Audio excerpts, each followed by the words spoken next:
నమస్తే, welcome to 99 TV. బెంగాల్లో కొత్త ముఖ్యమంత్రి ఎవరు కాబోతున్నారు? మహిళని చేస్తారా, లేకపోతే పోటీ పడుతున్న సువేంద్ అధికారి, దిలీప్ ఘోష్ భట్టాచార్య, లేకపోతే ప్రామాణిక? బీజేపీ సహజంగా ఏంటంటే కొత్త కొత్త స్ట్రాటజీలు అమలు చేస్తుంటుంది. అన్ఎక్స్పెక్టెడ్ కార్నర్స్ నుంచి ఎవరినో ఒకరిని తీసుకొచ్చి కూర్చోబెడుతుంది. మోహన్ యాదవ్ లాగా, బన్వరీలాల్ శర్మ లాగా ఎవరో కొత్త ఫేస్ వచ్చేస్తారు. ఇక్కడ కూడా కొత్త ఫేస్ రాబోతుంది.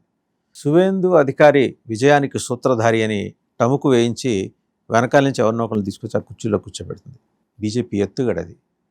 ఫక్తు వ్యాపార దృక్పథంతో అండ్ కమర్షియల్ యాంగిల్ చూసి నెక్స్ట్ టర్మ్కి ఓట్లని ఎవరు రాబట్టగలరో, జనాకర్షణ ఎవరికి ఉంటుందో అంచనాలు వేయించి మరీ తీసుకొచ్చి ఆ కుర్చీలో కూర్చోబెడుతుంది. సో ఇప్పుడు నెక్స్ట్ బెంగాల్ సీఎం ఎవరు? దాంతోపాటు తమిళనాడు విజయ్ వెనుక ఉన్న అదృశ్య శక్తి ఎవరు? వీటి మీద సమగ్ర విశ్లేషణ చేయడానికి మనతో ఉన్నారు పొలిటికల్ అనలిస్ట్ పవన్ శ్రీహర్ష. నమస్తే పవన్ శ్రీహర్ష గారు. నమస్తే అండి. ఎవరు నెక్స్ట్ సీఎం? సో మనం లాస్ట్ టైం ఆడుకున్నప్పుడే మమతా కూడా ఓడే అవకాశం ఉంది అని. సో అయింది, బీజేపీ 200 క్రాస్ అయింది. సో నా అందరికీ ఇంకా వచ్చిన ప్రశ్నే, తర్వాత ముఖ్యమంత్రి ఎవరు అని. సాధారణంగా అందరూ అనుకునే పేరు శువేందు అధికారిని. ఎందుకంటే ముఖ్యమంత్రిని 2 సార్లు ఓడించిన అనుభవం ఆయనకుంది. 21లో నందిగ్రామ్, 26లో భవానీపూర్. కాబట్టి మళ్ళీ ఆయన్నే చేసే అవకాశం ఉందని అందరూ అనుకుంటున్నారు. మనం లాస్ట్ టైం ఢిల్లీది ఒక ఉదాహరణ తీసుకున్నాం. ఢిల్లీలో కేజ్రీవాల్ ఓడినట్టే ఈసారి మమతా ఓడొచ్చాను. మళ్ళీ ఒకసారి దాన్నే ఉదాహరణగా తీసుకుని ఢిల్లీలో కేజ్రీవాల్ని ఓడించిన పర్వేష్ వర్మని వీళ్ళు ఉప ముఖ్యమంత్రిగాను వేరే మంత్రుల బాధ్యతలు ఇచ్చారు. అలాగా శువేందు అధికారిని చేసే అవకాశం ఉంది. అంటే బీజేపీ ఇప్పుడు చాలా ఈక్వేషన్స్ చూసుకోవాలి బెంగాల్లో. అన్నిటికంటే ముఖ్యమైనది ఏంటంటే ముందర బెంగాల్లో లా అండ్ ఆర్డర్ వ్యవస్థని చక్కదిద్దారు. బెంగాల్కి ఒక్క ముక్కలో చెప్పాలంటే మరో యోగి ఆదిత్యనాథ్ కావాలి. లా అండ్ ఆర్డర్ని సరిదిద్దే వాళ్ళు రావాలి. డెమోగ్రఫీ చేంజ్ సహజం కాదండి. లా అండ్ ఆర్డర్ అంటూ ఉంటే సరిదిద్దటం ఉంటుంది. లేని లా అండ్ ఆర్డర్ని క్రియేట్ చేయాలి. కరెక్ట్. లా అండ్ ఆర్డర్ని క్రియేట్ చేయాలి. ఓ రకంగా యూపీలో కూడా అలాగే ఉండేది. లా అండ్ ఆర్డర్ని క్రియేట్ చేయాలి. దాని తర్వాత వలస వెళ్ళే వాళ్ళని ఆపాలి, వెళ్ళిన వాళ్ళని తిరిగి తేవాలి. ఎవరిని మీ ఉద్దేశం? బంగ్లా నుంచి వచ్చిన వాళ్ళనా? లేదు, బెంగాలీలు ఎవరైతే వేరే రాష్ట్రాలకి వెళ్ళిపోయారో అక్కడ ఉపాధి లేక వాళ్ళని. ఉత్తరప్రదేశ్లో ఎలా అయితే యోగి ఆదిత్యనాథ్ గారు తెచ్చారో టైం పడుతుంది, బట్ ఆ హోప్ అయితే చూపించగలగాలి ఇప్పుడు వచ్చే ముఖ్యమంత్రి. వలసలు ఆపి వెళ్ళే వాళ్ళని ఆపడం, వెళ్ళిన వాళ్ళని తిరిగి తేవడం, వ్యాపారాలు తేవడం, దాని తర్వాత బార్డర్లో ఒక రకంగా ఫెన్సింగ్ టైట్ చేయడం. ఇప్పటి వరకు అమిత్ షా గారు కానివ్వండి, బీజేపీ అంటూ వచ్చింది ఒకటి ఏంటంటే భారత్ బంగ్లాదేశ్ బార్డర్లో మాకు సమస్యాత్మకంగా ఉన్నది కేవలం పశ్చిమ బెంగాల్ మాత్రమే అని అన్నారు. ఇప్పుడు పశ్చిమ బెంగాల్ గెలిచారు, మరి బార్డర్ని స్ట్రెంగ్తెన్ చేయాల్సిన బాధ్యత వీళ్ళ మీద ఉంటుంది. అది ఒకటి. రెండోది, అలవికానే హామీలు ఇచ్చారు. ప్రాంతీయ పార్టీలు ఉంటాయి దక్షిణాదిలో, ఆంధ్రప్రదేశ్ తెలుగుదేశంలో ఎడాపెడా ఇచ్చేసి ఉంటాయి. ఇంట్లో ఎంతమంది మహిళలు ఉంటే అంతమందికి 1500 చొప్పున, అలాంటి హామీలు. అసలు బెంగాల్లో రెవెన్యూస్ ఎక్కడ ఉన్నాయి? ముందర ఇండస్ట్రీస్ లేవు. ఉన్న వాటిని తన్ని తగిలేసింది మమతా బెనర్జీ. అంతకుముందు కమ్యూనిస్టులు తన్ని తగిలేశారు. ఎవడన్నా ఇండస్ట్రీలు స్టార్ట్ అలాంటి వాడే దండం పెట్టేసి వెళ్ళిపోయాడు. ఎవరు వస్తారు ముందర? ఆ ఇండస్ట్రీస్ని ఆకర్షించడానికి, పారిశ్రామికతను ఆకర్షించడానికి ఏమన్నా భరోసా ఇవ్వగలదా? ఇప్పుడు ఎంతసేపు ఫ్రీబీస్ ఇచ్చుకుంటూ పోతే రెవెన్యూస్ లేని చోట ప్రస్తుతం టెంపరీగా 1 year ఏదో కేంద్రం నుంచి సపోర్ట్ రావచ్చు కాక, బట్ మీ రూపాయి మీరు సంపాదించుకోవాలిగా. మీరు అన్నది 100% నిజం. శ్రీలంకలో మనం చూసాం, అరౌండ్ 2022-23లో అక్కడ రాజపక్స ప్రభుత్వం మీద వ్యతిరేకత వచ్చి వాళ్ళ ప్రభుత్వాన్ని దించేసినప్పుడు సెంట్రల్లో ఉన్న ఒక అడ్వైజరీ కమిటీ వాళ్ళు అదే ఇచ్చారు. మన దగ్గర కొన్ని రాష్ట్రాలు మీరు అన్నట్టుగానే ఆచరణకు సాధ్యం కాని హామీలు ఇవ్వడం వల్ల అవి కూడా అలా అయ్యే అవకాశం ఉందని. పంజాబ్, దాంట్లో పశ్చిమ బెంగాల్ కూడా ఒకటి. అయితే ఇప్పుడున్న వ్యత్యాసం ఏంటి అంటే, అవునన్నా కాదన్నా వీళ్ళు ఒక రకంగా ఉద్యోగాలను వీళ్ళు తీసుకురాగలరు, సమయం పడుతుంది. అంతవరకు వీళ్ళు దీన్ని ఎలా హ్యాండిల్ చేస్తారు అనేది అతిపెద్ద ప్రశ్న. మామూలుగా ఇప్పటి వరకు బెంగాల్ ఎలా ఉన్నా సరే అందరూ బెంగాల్ అనేది చాలా అద్భుతంగా ఉందని చూపిస్తూ వచ్చింది ఒక ఎకో సిస్టమ్. ఇప్పుడు వాళ్ళకి బెంగాల్లోని లోటుపాట్లన్నీ ఇప్పుడు వీళ్ళు యాంప్లిఫై చేయడం మొదలు పెడతారు. సో ఆ నెరేటివ్ ఆపాలి అంటే గనక ముందర బీజేపీ లా అండ్ ఆర్డర్ని సెట్ చేసి ఎంత తొందరగా వీలైతే అంత తొందరగా వీళ్ళు ఉద్యోగాలను తేవాలి, అక్కడ ప్రజలకు ఒక భరోసా కల్పించాలి. మనం చూసుకున్నట్టయితే ఏదైతే భద్రలోక్ అని అనుకున్నామో, ఎవరైతే SC STలు అన్నామో, ట్రైబల్స్ అన్నామో, ఈసారి అందరూ వేశారు. వాళ్ళు వీళ్ళు అని లేకుండా, ఎందుకంటే 205 సీట్లు ఎవరో ఒక్కళ్ళే వేస్తే రాదు. హిందూస్లో ఉన్న అన్ని వర్గాలు కూడా బీజేపీకి ఈసారి వేసాయి.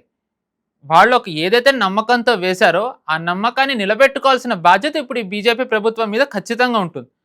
అండ్ దురదృష్టవశాత్తు వీళ్ళకి 5 ఏళ్ళు సమయం లేదు, వీళ్ళకి కేవలం 3 ఏళ్లే ఉంది. ఎందుకంటే 2029లో జనరల్ ఎలక్షన్స్ వస్తాయి.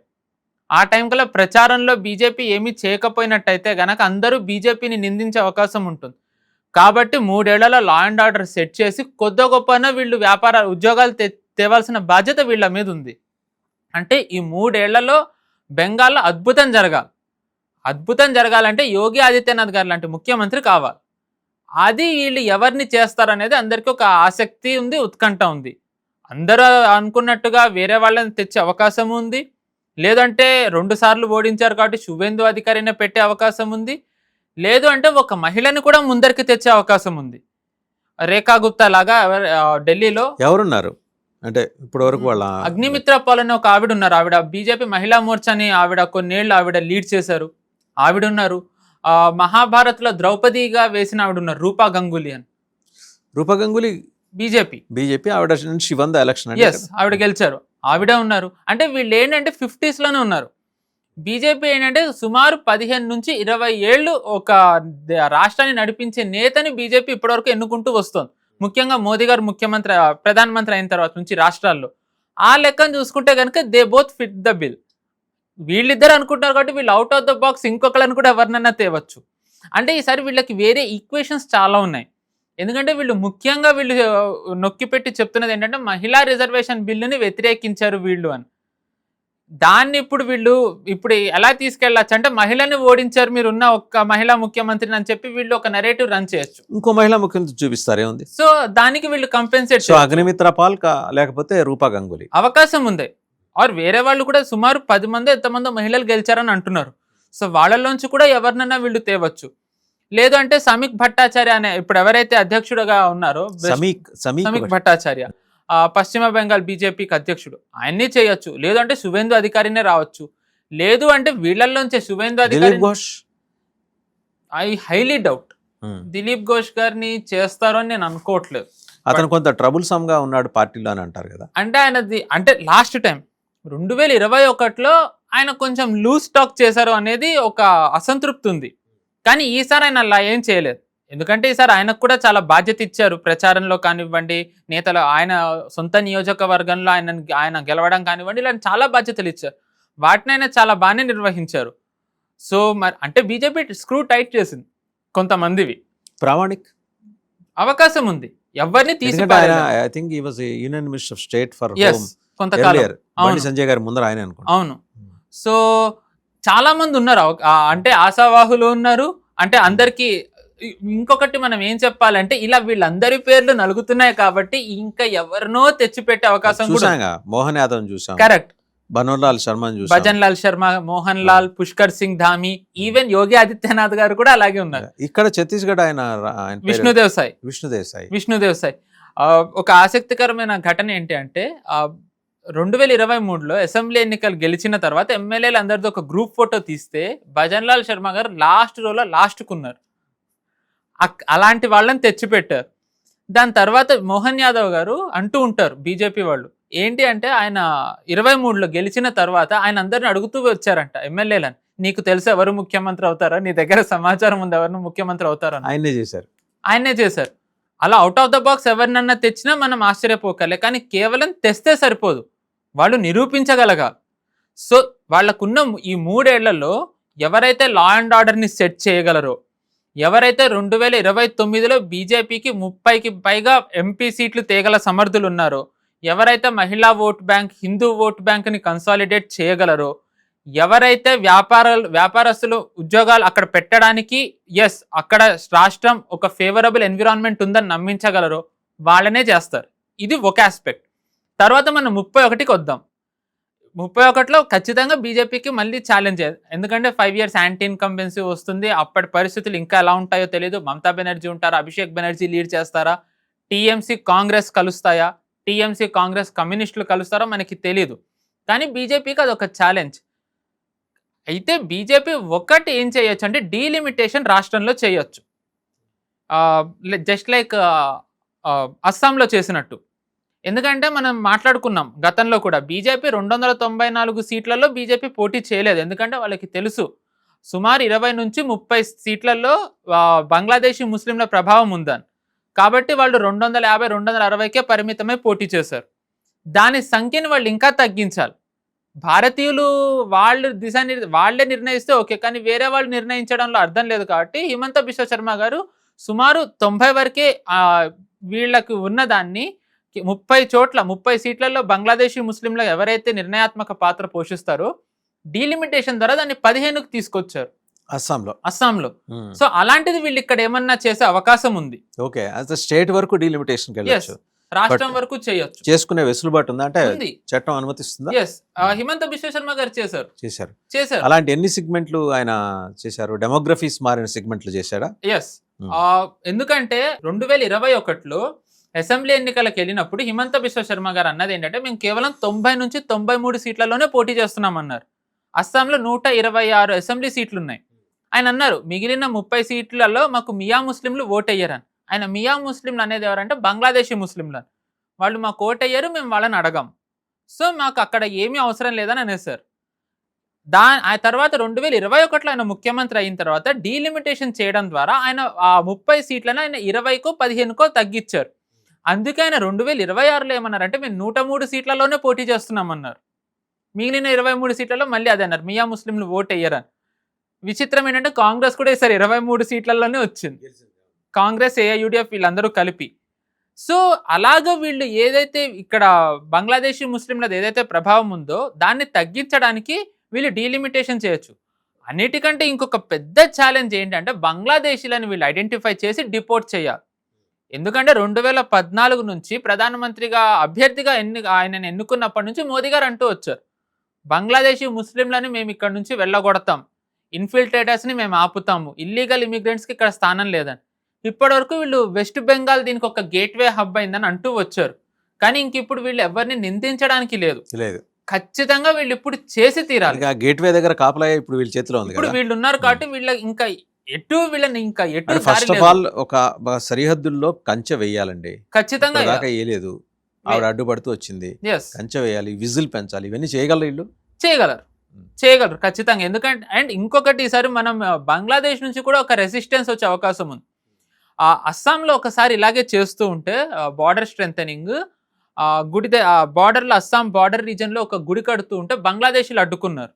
బిఎస్ఎఫ్ వాళ్ళు తర్వాత వాళ్ళని గెంటేశారు, వాళ్ళు మన భూస్థావరంలోకి వచ్చేసారు. తర్వాత వాళ్ళని అక్కడ తరిమేయడం జరిగింది బంగ్లాదేశ్కి. త్రిపురలో కూడా ఇలా కంచె వేస్తుంటే అడ్డుపడ్డారు, కానీ మన వాళ్ళు నియంత్రించగలిగారు. బంగ్లాదేశ్ వచ్చేసరికి అక్కడ ఏంటంటే కేవలం ల్యాండే కాకుండా వాటర్ రీజన్ కూడా ఉంటుంది. అతి పెద్ద సమస్య అదే, వీళ్ళు దాన్ని ఎలా హ్యాండిల్ చేస్తారు అనేది చూడాలి. అదొకటైతే మన భారత్ అంటే వెస్ట్ బెంగాల్ ఏదైతే సరిహద్దు ప్రాంతం ఉందో బంగ్లాదేశ్కి వచ్చేది, అక్కడ ముర్షిదాబాద్ ఇవి చాలా చోట్ల ఇక్కడ కూడా బంగ్లాదేశీ ముస్లింలు ఉన్నారు. వాళ్ళని కూడా ఐడెంటిఫై చేయాలి, వాళ్ళు ఎంతవరకు సహకరిస్తారో చూడాలి. ఎప్పుడో 20-30 ఏళ్ల క్రితం వచ్చిన వాళ్ళు కాకుండా ఫ్రెష్ గా ఏమైనా ఇన్ఫిల్ట్రేషన్స్ జరుగుతున్నాయా? ఆ డేటా ఇప్పటివరకు మనకు కేంద్రం ఇవ్వలేదు. కేంద్రం అంటే ఇప్పటివరకు ఇన్ఫిల్ట్రేషన్ ఏ దేశము 100కి 100% ఆపలేదు ఎవరికి. ఈవెన్ అమెరికానే ఇప్పుడు మొత్తుకుంటుంది ఇన్ఫిల్ట్రేషన్ మాకు ఎక్కువైపోయింది మెక్సికో నుంచి అని. సో బట్ ఎంతవరకు తగ్గించగలం, ఎంతవరకు నియంత్రించగలం?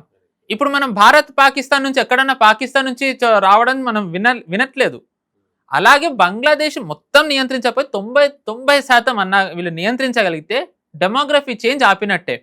సో వచ్చే వాళ్ళని ఆపాలి, ఉన్న వాళ్ళని ఐడెంటిఫై చేయాలి, ఐడెంటిఫై చేసిన వాళ్ళని డిపోర్ట్ చేయాలి. బంగ్లాదేశ్ నుంచి రెసిస్టెన్స్ని మన వాళ్ళు రెసిస్ట్ చేసుకుని తట్టుకుని నిలబడాలి. ఓకే, సో ఉత్తే వెస్ట్ బెంగాల్లో ఇన్ని ఛాలెంజెస్ ఉన్నాయి. ఈ ఛాలెంజెస్ అన్నిటిని బీజేపీ ఎలా ఓవర్కమ్ అవుతుంది, ఎలా అధిగమిస్తుంది అనేది చూడాలి. వీటన్నిటినీ అక్కడ ముఖ్యమంత్రి సమాధానం చెప్పగలరు. కాబట్టి ఇన్ని ఈక్వేషన్స్ చేసుకుని వాళ్ళు ముఖ్యమంత్రిని చేయాలి. సో ఎవరు అసమర్థులు అనేది మనకు వేచి చూడాలి. May 9th చేసే అవకాశం ఉంది అంటున్నారు. ఎందుకంటే ఆ రోజు రవీంద్రనాథ్ ఠాగూర్ ఆయనది బర్త్డే అని అంటారు. సో ఒకవేళ ఆ రోజు చేసినట్టయితే బెంగాలీది వీళ్ళు ఏదైతే బెంగాలీస్ కాదు అని అంటున్నారో దానికి వీళ్ళు ఆన్సర్ ఇచ్చినట్టు అవుతుంది. సో మరి May 9th అవుతుందా, దాని తర్వాత చేస్తారనేది మనకి కొద్ది రోజుల్లో తెలుస్తుంది. ఇంకా అదర్ ఫ్యాక్టర్స్, కొత్త సీఎం ముందుండే అదర్ ఛాలెంజెస్ ఏంటండి? ఇతర ఛాలెంజెస్ ఇందాక చెప్పినట్టుగానే ఫస్ట్ వాళ్ళు లా అండ్ ఆర్డర్ని సెట్ చేయగలగాలి. ఇప్పుడు మనం ఒక్క ముక్కలో చెప్పాలంటే పశ్చిమ బెంగాల్ని మనం ఇంకో ఉత్తరప్రదేశ్తో పోల్చొచ్చు. సిమిలర్. పశ్చిమ బెంగాల్కి ఉన్న ఒకే ఒక ఎక్స్ట్రా ప్రాబ్లం ఏంటంటే ఇన్ఫిల్ట్రేటర్స్ ఎక్కువ రావడం. లా అండ్ ఆర్డర్ వ్యవస్థ చాలా ప్రాబ్లమాటిక్గా ఉత్తరప్రదేశ్లో ఎలా ఉండేదో అలాగే ఉంది. పరిశ్రమలు లేకుండా ఎలా ఉండేదో అలాగే ఉంది. రౌడీలు గుండాలు ఎలా ఉండేవాళ్ళు అలాగే ఉన్నారు. మహిళలకి భద్రత లేకపోవడం అలాగే ఉంది. వీటన్నిటికీ సమాధానం యోగి ఆదిత్యనాథ్ అనే ఒక సాధువుని, ఒక ఎంపీని తెచ్చి వీళ్ళు ఆయనని ఎమ్మెల్యేగా గెలిపించి త్రూ ఎమ్మెల్సీ చేసి ఆయనని చేయడంతో ఉత్తరప్రదేశ్ గతి మారిపోయింది. నిజానికి అదే సమర్థత ఈసారి పశ్చిమ బెంగాల్కు కూడా ఉంది. నిజానికి కలకత్తాని హ్యాపీ సిటీ అని అంటారు, కానీ ఆ కలకత్తా ఈరోజు ఎలా ఉందో మనం చూసాం. బెంగాల్ని డెడ్ స్టేట్ అని చెప్పి రాజీవ్ గాంధీని అన్నారు. సో ఆ డెడ్ స్టేట్ని మళ్ళీ ఒక ఫ్లరిషింగ్ స్టేట్గా మార్చగలగాలి. 5 ఏళ్ళు వాళ్ళు పరిపాలించారుగా, అప్పుడు తెలియలే కాంగ్రెస్ వాళ్ళకి డెడ్ స్టేట్ అని. అంటే కమ్యూనిస్టుల చేతులకు వెళ్ళిన తర్వాత డెడ్ స్టేట్ అయిపోయిందా? ఇక్కడ అందరిది బాధ్యత ఉంది. ఇప్పుడు మనం మామూలుగా 2021 తర్వాత బీజేపీ కార్యకర్తలు ఎదుర్కొన్న సంఘటనలు అందరూ చెప్తారు, కానీ సుమారుగా ఇలాంటి సంఘటనలే 71-77 మధ్యలో సిపిఎం కార్యకర్తలు కూడా ఎదుర్కొన్నారు. కాంగ్రెస్ వాళ్ళు సిపిఎం కార్యకర్తల్ని కొట్టి వాళ్ళని ఆఫీసులు తగలపెట్టి వాళ్ళు కూడా వలస వెళ్ళిపోయారు ఆ రాష్ట్రం వదిలేసి. ఎమర్జెన్సీ పెట్టిన తర్వాత, తీసేసిన తర్వాత వీళ్ళు రాగలిగారు, జ్యోతి బసు వాళ్ళు. అక్కడ నుంచి మళ్ళీ వీళ్ళు ఇంకొక రకంగా చేశారు. మమతా బెనర్జీ దాన్ని ఇంకొక పీక్కి తీసుకెళ్లారు. సో అదంతా మార్చి లా అండ్ ఆర్డర్ని సెట్ చేసే చాలా పెద్ద టాస్క్ బీజేపీకి ఉంది. సో లా అండ్ ఆర్డర్ ఒక్కసారి కనుక సెట్ అయినట్టయితే వ్యాపారస్తులకు ఒక నమ్మకం వస్తుంది. వ్యాపారస్తులకి నమ్మకం వస్తే వలస ఆగుతుంది, వెళ్ళే వాళ్ళు రావడానికి కొంచెం సమయం పడుతుంది, కానీ వాళ్ళకు కూడా ఒక ఆశ ఉంటుంది. మహిళలకు ఒక భద్రత ఉంటుంది. మనం చూస్తే కనుక ఆర్జికర్లో ఎవరైతే ఒక అమ్మాయికి నష్టం జరిగిందో ఆవిడ తల్లి గెలిచారు, సందేశ్కాళి రేఖాపాత్ర కూడా గెలిచారు. సో ఆల్రెడీ మహిళలకి జరుగుతున్న అన్యాయాన్ని బీజేపీ క్యాండిడేట్ల రూపంలో యాంప్లిఫై చేయగలిగారు. దాన్ని యాంప్లిఫై చేసిన దాన్ని జస్టిఫికేషన్ ఇప్పుడు చేయాలి. అన్నిటికంటే ముఖ్యంగా లా అండ్ ఆర్డర్ ఒక్కటి సెట్ చేసినట్టయితే బెంగాల్ స్వరూపం మొత్తం మారిపోతుంది. అండ్ ఇప్పటి వరకు major challenges before the new CM. yes